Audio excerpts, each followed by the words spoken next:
evening, everyone. Thank you for joining us here tonight for this historic day at Purdue University. We are excited to introduce Darrell Hazell as the 35th head football coach in school history. At this time, I'll turn over the proceedings to Purdue Acting President Tim Sands. Dr. Sands. Thank you.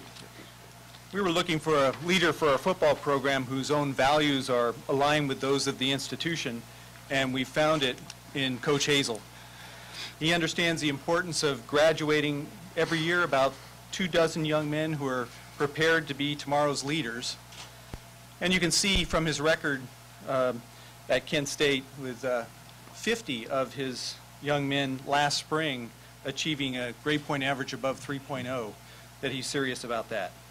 He understands that our student athletes as individuals and as a team represent in a very visible way on the field, in the classroom, and in the community the character of a Purdue Boilermaker. Preparation, hard work, determination, teamwork, respect for the opponent before, during, and after the contest. Our 40,000 students and the rest of the world see the image of the institution reflected in the comportment of our student athletes and those who teach and lead them. We're very fortunate to have found an individual in Coach Hazel who truly gets it. He's a winner in every sense of the word. We're excited to welcome Coach Hazel and his family to the Purdue community and to the greater Lafayette community as well. Welcome. Thank you. Thank you. And now I'll turn over to Athletic Director Morgan Burke. Well, this has been a whirlwind for Darrell, and it's been a whirlwind for me. Most of you were tracking the planes, I think, as they were going through the sky. But I want to start off with some thank yous myself. I had, in this national search where I think we scoured the landscape to find the very best possible fit for Purdue, I got tremendous support from Tim and our Board of Trustees who were available when you needed them to make sure that you had consultation and authorization to move forward. We had 3 football experts who worked pro bono. You don't get much of that anymore. But they worked pro bono. Ryan Grigson, who's the general manager of the Colts, who's an offensive lineman for Purdue. Rick Smith, who's a cornerback, who's the general manager of the Houston Texans. And even though they're in the same division, they do get along. They were great. And then Bill Polian, who's been a longtime friend and a senior executive for the Colts for a long, long time. And then I want to thank our team. My sport administration team, Calvin Williams, Nancy Cross, Tom Ryder. We had some people in the background, Barb Kapp and Glenn Tompkins, Tony Benton, who's our legal counsel, who were kind of putting things together. And it was really fun to be out in front, but knowing you had a good team behind you. When I visited with Darrell, I told him a little bit about the first meeting I had with President Daniels, who will be coming in January to take over as the 12th president of Purdue. And I said, Darrell, our new boss has got 3 things that are really important to him. Number 1, be self-supporting. Number 2, make sure that they are true students as well as athletes and that they come out of Purdue with a degree where they can be difference makers in life. And number 3, make sure the character of the kids reflects well on the institution. And he said if those 3 conditions are met, you're self-supporting, they're student athletes, and the character that you're developing these young people, I like to win. And I thought that was an interesting message. And I put on to Darrell 4 additional values that are key to us in this enterprise. 1 is absolute integrity. We play by the rules. We don't bump up against the curb. 2 is work ethic. The job's done when the results are accomplished. We work like the statue on the hill. That's just who we are. We bring our lunch pail every day to work, and that's what we get done. And then we're a team. We pull together. It's not just football, basketball. It's all 18 varsity sports pull for one another. And the last value is one we added recently. It's called lifeguard. And he looked at me a little whimsically and said, what does a lifeguard have to do with this? And I said, lifeguard is somebody who makes sure that everybody who comes into his or her territory or space leaves in as good a position, if not better.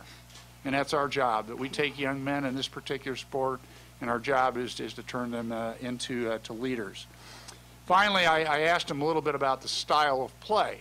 And he made an interesting comment. He said, you know, it doesn't make any difference exactly what style of play I would like to use. First thing you got to do is come in and evaluate your talent and say what are we going to make our niche, where are we going to make our mark. And he said that, you know, at Purdue, you've been, as best he could tell, with the little bit of research he was able to conduct, you've been built for speed. That's who you are. That's the roster that's been built.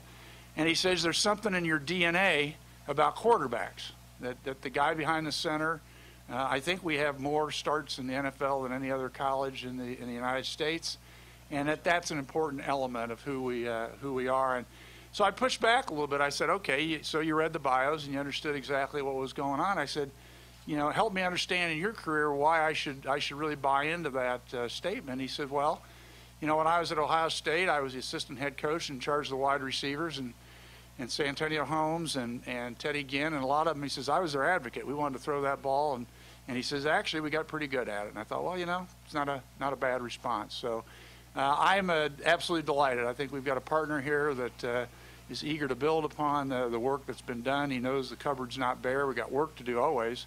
And while the seniors and the team are focusing on Dallas, he'll turn his attention to 2013.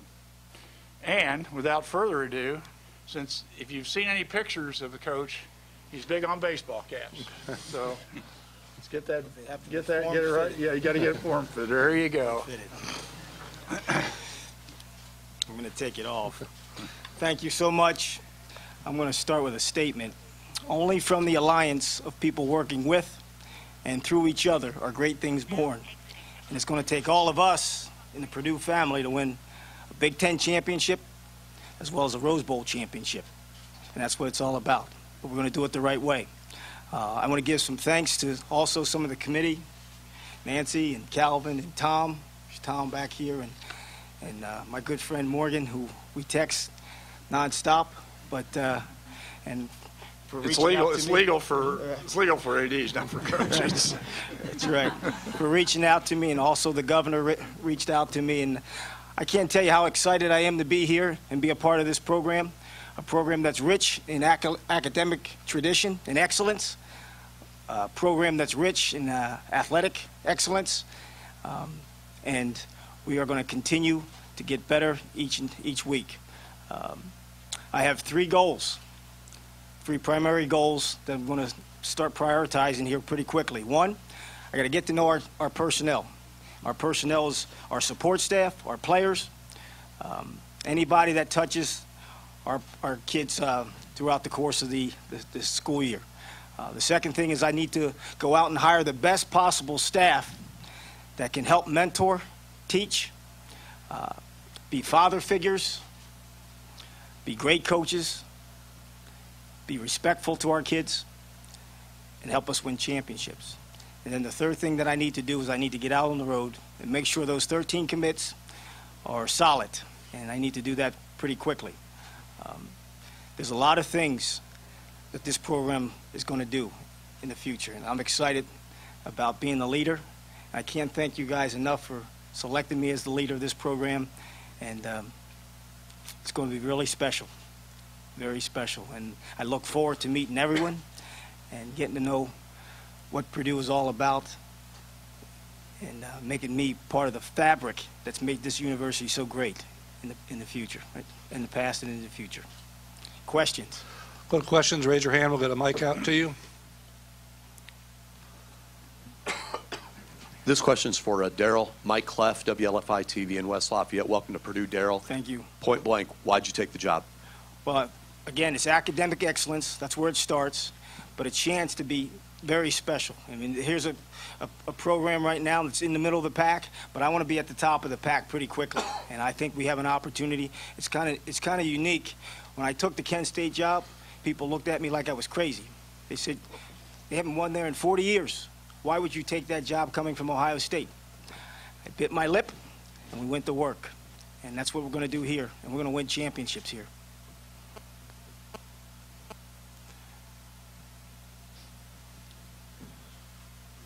We'll get Pete over here. Coach, this is for you, Pete DePremi on the Fort Wayne News Sentinel. Can you talk a little bit about the once you get the personnel in place, the offensive and defensive styles you're looking for? Yeah, we're gonna be an attacking football team in all three phases. Offensively, whatever we decide to do, and that's going to be based upon personnel, we're going to go after people. And I just had an opportunity to meet the team at training table, and we got some great-looking kids with wide eyes, and they're very receptive to whatever it takes to be successful. But obviously, I got to do a better job of evaluating where we are in personnel and the things that we can do, because it doesn't matter at the end of the day. I'd much rather win than throw the ball over the yard 50 times. I'd much rather win than run the ball 50 times. We've got to find a way to win the football game. We're going to be like that offensively. Defensively, we'll give them multiple looks. We'll have a nice pressure package, and we'll come after people. And our special teams will be outstanding. Going into our 10th football game this year, we had 15 return yards against our punt unit. There's a lot of pride taken in our special teams. Sam. All right, you've been watching live coverage of Purdue Athletics' introduction of Darrell Hazell as the Purdue University Boilermakers' new head football coach. Live coverage continues at WLFI.com, and we'll have much more from tonight's news conference coming up on News 18 at 11 o'clock. Right now, though, we join Wheel of Fortune in progress. Have a great night. This has been a News 18 special report. And since she saved so much, she's going to be a lot nicer. Love, Samantha. More happiness with every Honda. I'm Bob Kravitz with the Indianapolis Star. Who are some of your coaching mentors and influences that you would point to? I've had so many great coaching mentors in my past. Obviously, my last boss, Jim Tressel, was a guy I speak to quite a bit.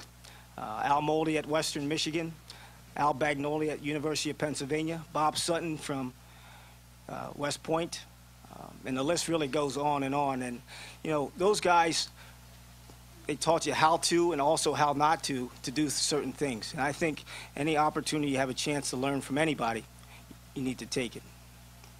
Mike. This is from Morgan.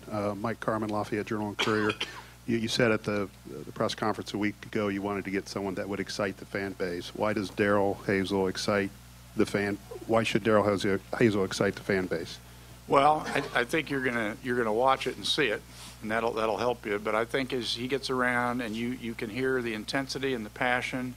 I watched him tonight work the crowd. I mean, he literally went and shook every single player's hands. And it wasn't one of these, how you doing, and moving on to the next person. There was a genuine eye contact. Kids connect with him, and I will tell you that based upon his press conference today as he was leaving his team, there's a certain, kids have a certain passion for him. Kids have passion for the program, the goals you aspire. They play hard. If they play hard, fans come into the stadium. They want to see a team.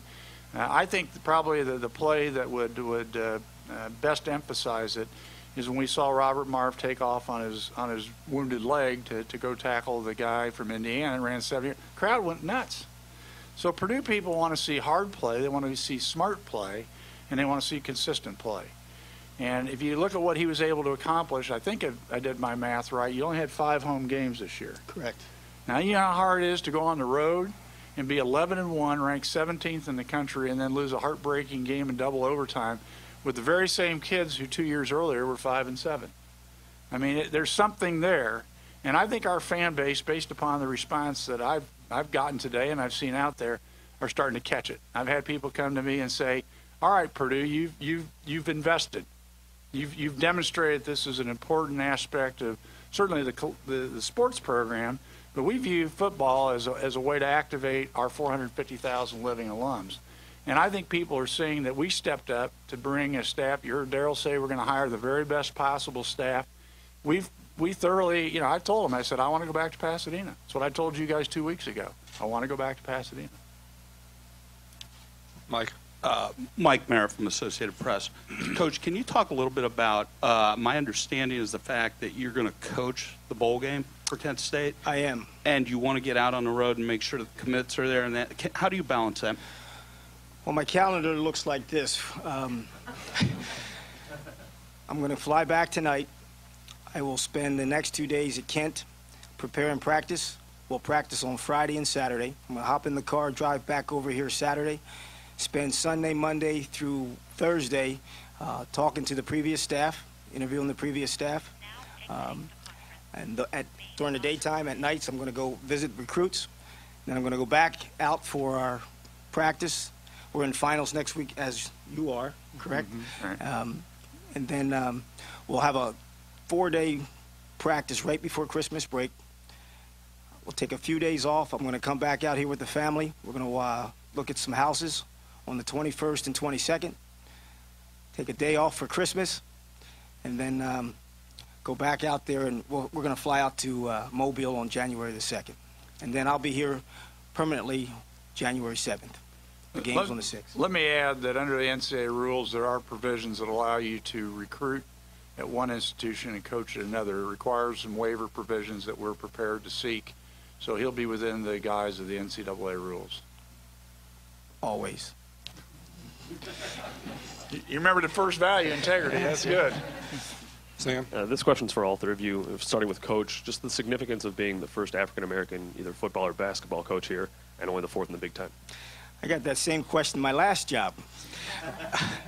It's an honor. It's an honor to be here, and I love making a difference in kids' lives, and so be it that race has something to do with it, but I don't put much into that. Did you want Morgan to touch on Yeah, that? I would just say that to me, the email that I got from a mother of a former player from Ohio State today probably symbolized why he's the right guy, irregardless of race. And that mother said, I don't normally send an email to an AD, but my son was recruited at Ohio State and played for Darrell. She said the Purdue people don't know what a gem they've gotten. And so I said, you know what? She didn't have to take the time. I sent that on to all of our parents because I want them to understand the commitment we have to these young men. We can get, if they feel that commitment, they'll play at a level, they'll study at a level, and they'll comport themselves in a manner that will make Purdue proud, make their families proud. Dr. Sands? Well, we hired Coach Hazel because he's the best person for the job, period. That said, life experience and relating to student athletes and all stakeholders is an important part of being a head football coach. And I'll let him describe what his life experience brings to that. But we're just glad to have Darrell Hazell. Let's go back to Mike here, and then we'll get Mike over. Or I'm sorry, Stacy. Go ahead. Am I going now? Yep. Coach Stacy Clarity with Gold and Black. We were able to kind of talk to a couple of your former coaches today, and they keep saying how you're disciplined and you're detail-oriented, but you still are able to kind of balance kind of the tough guy kind of thing to relate to the players. I guess, how would you describe why you've gotten to this point in terms of your characteristics and how you're able to relate to the guys? I think there's a criteria you set with your guys, and I think you have to be demanding, and you have to hit all your checkpoints in order to be successful. And you lay it all out for them in the beginning, and you say, here are the expectations. There are no shortcuts. And then as they hit those checkpoints, you're able to pat them on the back and embrace those guys. But there's a certain level of expectation that everybody in the organization must meet. And that really goes back to my whole philosophy as a program, is that every person in the organization, the A players must get A's. And if you're an A player, you have to get an A. If you're a B player, you have to get a B. No one in the organization underachieves. And if you can do that, you're going to be pretty successful. For Coach Hazel, just how quickly do you want to get your staff assembled, and kind of what is your timeline for that? The most important thing is I get it right. So however long it takes, these guys touch these guys' lives every single day. And the most important thing is for me to take time, make sure we're getting the exact person that we need, and mesh this all together. I mean, there's 9 guys, 10 guys in a room, knowing these idiosyncrasies at 10 o'clock at night. All those things are important, and their work ethic, and making sure that our kids get the right guy around them. That's the most important thing. So I don't really have a timeline.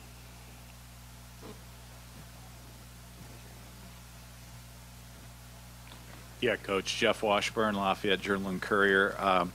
in talking to a variety of fans today, Purdue fans of all ages, there's kind of an excitement, and part of that excitement comes from, you know, the fact that your team got on the radar screen quite a bit this year with, you know, some TV. When John Pont left Miami to go to Indiana, people, that's a long time ago, people were asking, who? You know, now with social media, television, does that give you an advantage, at least a head start? Because people, I was surprised, knew a lot about you and a lot about Kent State. Could you address that? Yes. I don't know if you recall, but we got on TV for the first time this year because our guy ran the wrong way. And they laughed at us. But throughout the course of the season, we were doing some good things. We had a great little running back, kick returner guy, Dre Archer. And we started putting strings of wins together, 10 wins in a row, and all those things. And maybe that gave us some national publicity, and I think that'll help, but it has no bearing on how well we do here. None, zero.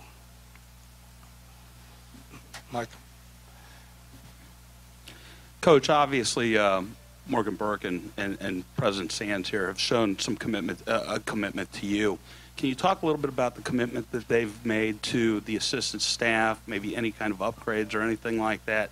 And Morgan, you know, if you want to chime in on that, it's fine too. He's got all the money he needs to go out and hire the best staff he needs.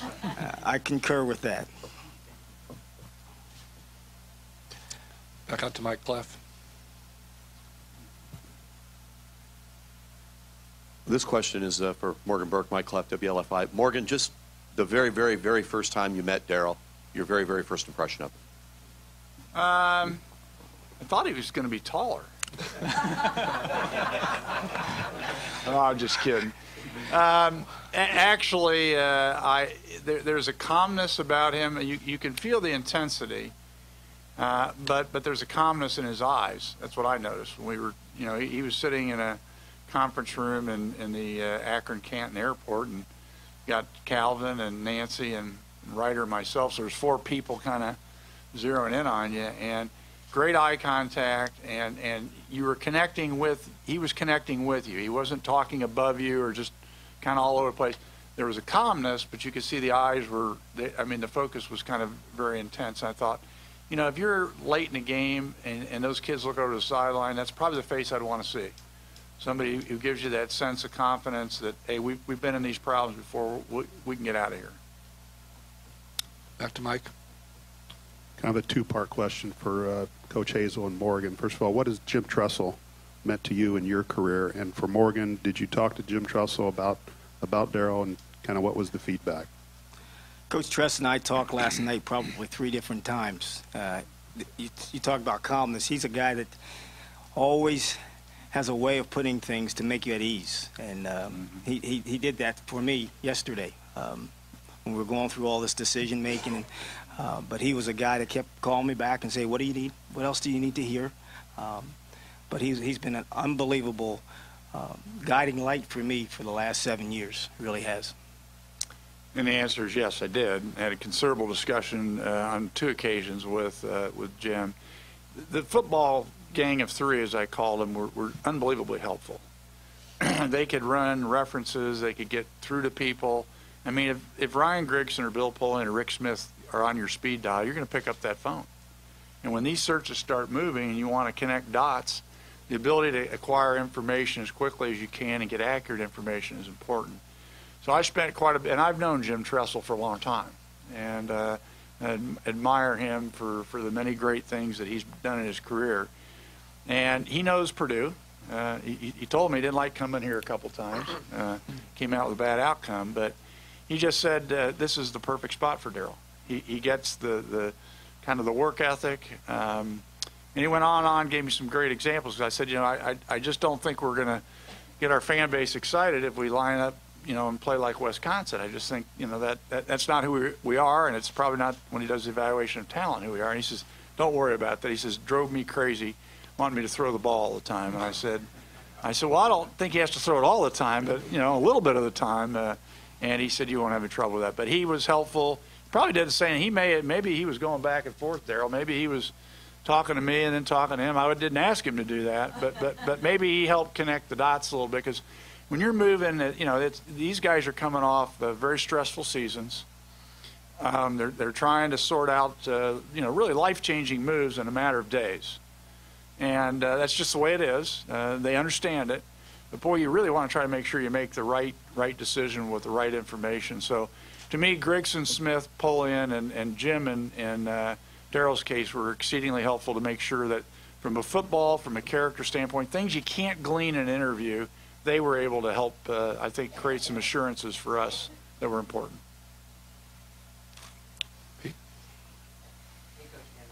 Pete DePrima, Fort Wayne News Sentinel. Can you talk a little bit about your recruiting philosophy, recruiting approach? The previous staff really hit the South hard.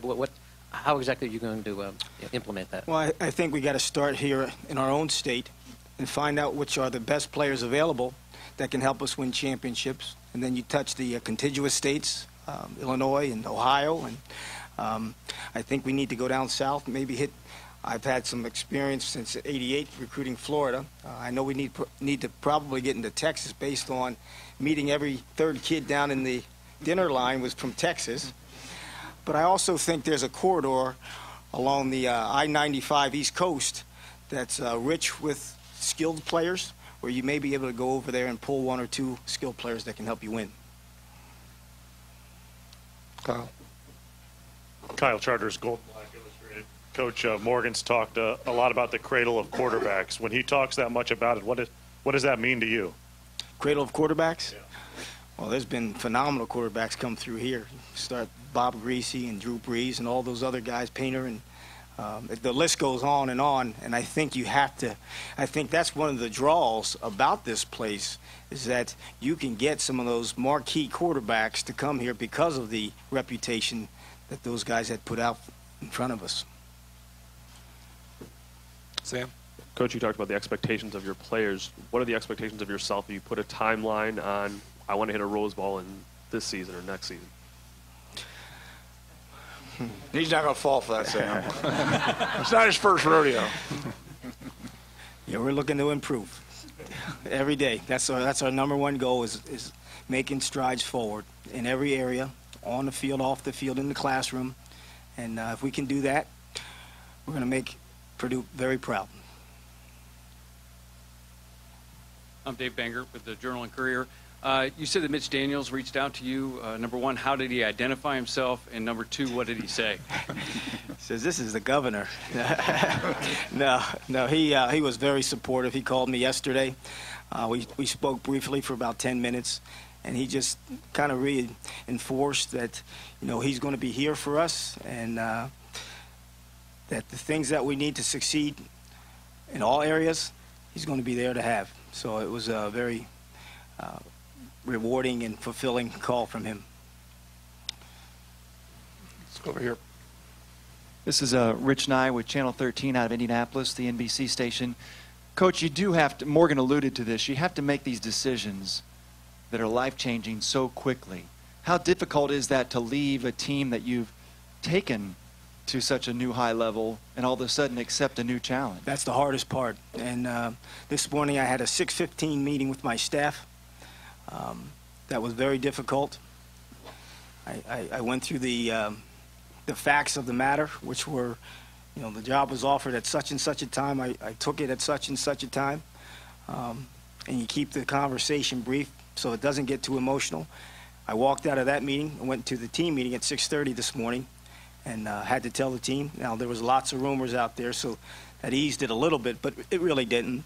And I just went through it and said, hey, this is what happened. I love you, and I walked out. And it's hard. I mean, when you live with guys 7 days a week, all around the calendar, and you're close to these guys, and they pour their hearts out, and you pour your hearts out, it's difficult to separate so quickly. And they understood. I got 100 texts after that and saying, Coach, we're happy for you. We wish you well, and we're going to miss you. But it's hard for both parties. That's reality. Coach, I understand you have a saying that you like to greet people with, it's be great. Can you talk a little bit about what that means to you and what and how you try and use that in your life and coaching and that sort of. Be great. Yeah. I didn't realize I had that saying. But no, we talk to our guys about reaching excellence in everything they do all the time, and it's a constant reminder how they present themselves, their dress, their speech, and all the things that they do to represent the organization. Why was it time to step up financially? Why was it time? Why was it time to do this at this moment? Because we want to go to Pasadena. I mean, you know, we know we needed to invest. We did the benchmarking. We knew what we had to do to put the human resources in place. We feel like the last 4, 5, 6 years we've worked hard to restore the physical base of our assets, and we realize that we're at a point in time now where we've kind of hit a little bit of a ceiling. We haven't been as consistent. You know, this is a team that took the 2 only undefeated teams in the country, got beat in the last 47 seconds in Columbus, and had a kind of a good field goal for Notre Dame. So this is a team that could have very easily been 8-4, but it was also a team at home that struggled and didn't play as well. So we got to break out of that orbit. And it was at that point in time I said, we've got to really make sure that the same investment we put in the physical assets, we put in the human assets. We presented the plan to Tim and to the other members of the board and said, you know, if we want to really activate this place and get Ross Aid the way that it's been in the past, we've got to raise the level of our commitment to the program. So it was a lengthy dialogue. I wouldn't say it was just me, but I think my job is to be a catalyst. And I think we reached that conclusion. I think we've done it. Got the right guy in the captain's chair. Now we got to get him some lieutenants, and let's get on with it. I'd like to ask Dr. Sands similar question. When Morgan came to you and said, "This is what we want to do," why were you so receptive, and why was the board finally receptive to doing this? Well, I think it gets back to some of the comments that Mitch Daniels made, which I think reflect all of our perspectives, that we really want to see a higher integrity program, and we wanted to focus on the student, part of the student athlete, to make sure that that is not forgotten, that these are our students. And we want it to be self-supporting. And if you really look at the self-supporting part of it, which our program is, our intercollegiate athletics are self-supporting. Matter of fact, they give back to the academic side as well.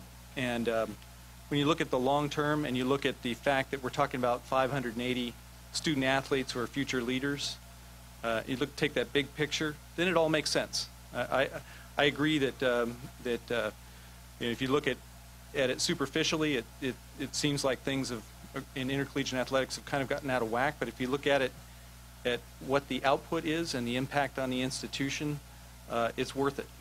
So you got to go all the way. You can't just say you're going to do it part way. And I think we all reached that consensus simultaneously that we really do have to make the investment. We want to make the investment, and the beneficiaries are all of Purdue's stakeholders ultimately, especially our student athletes, including those that aren't on the football team. I mean, we know that 95% of our revenue comes from 2 revenue streams. So, I mean, it supports the opportunities for 580 young men and women. And I think the point is we're doubling down, Mike. We're not going to sit here and be status quo. And we've made that decision that we're going to move it into a new orbit, and that's kind of what Purdue does. We're going to shoot the rockets and get going.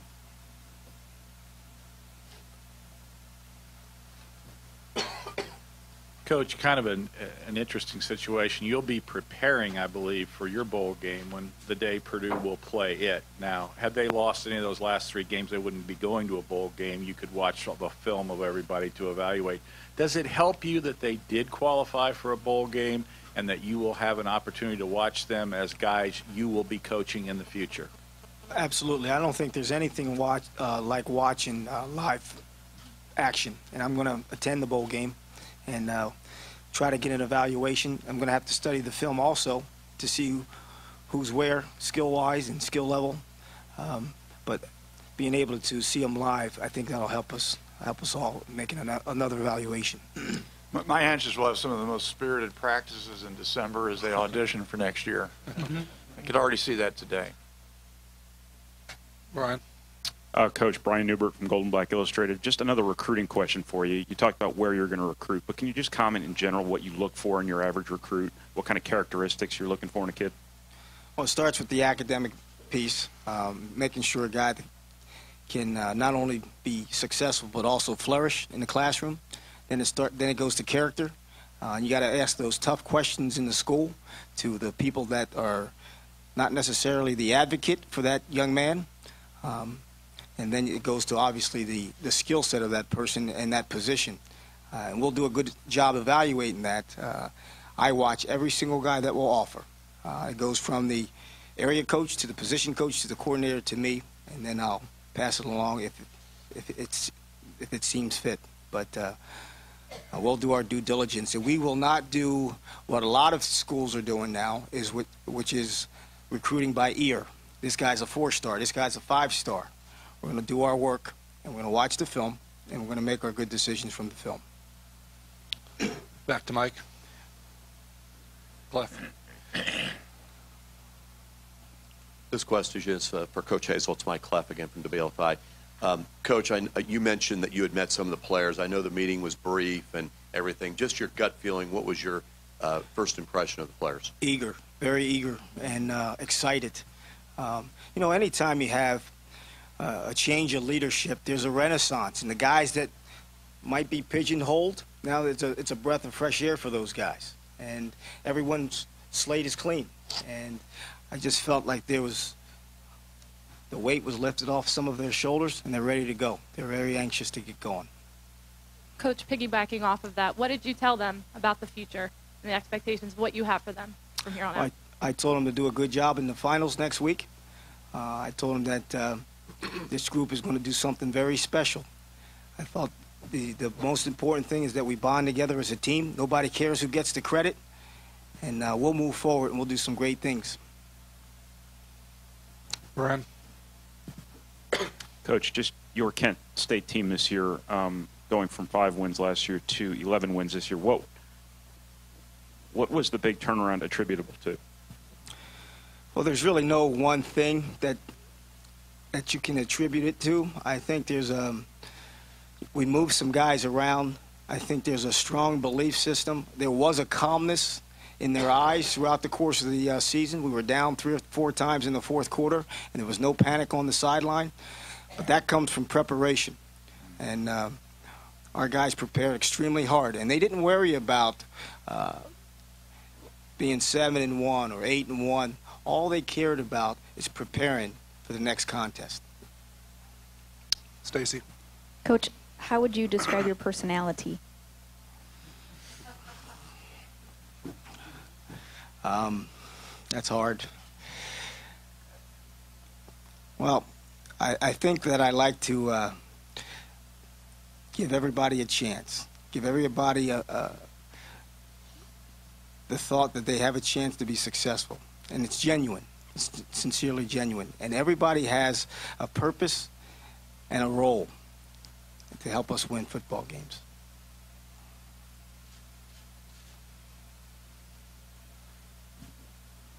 Alan Carpick from GoldenBlack.com. All coaches are, you have to start by playing, and you're a receiver. Were you a slot receiver? Were you fast?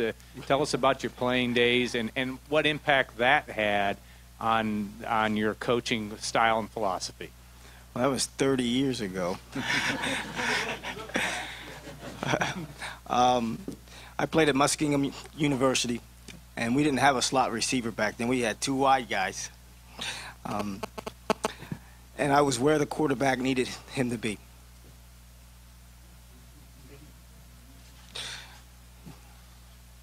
Anything else?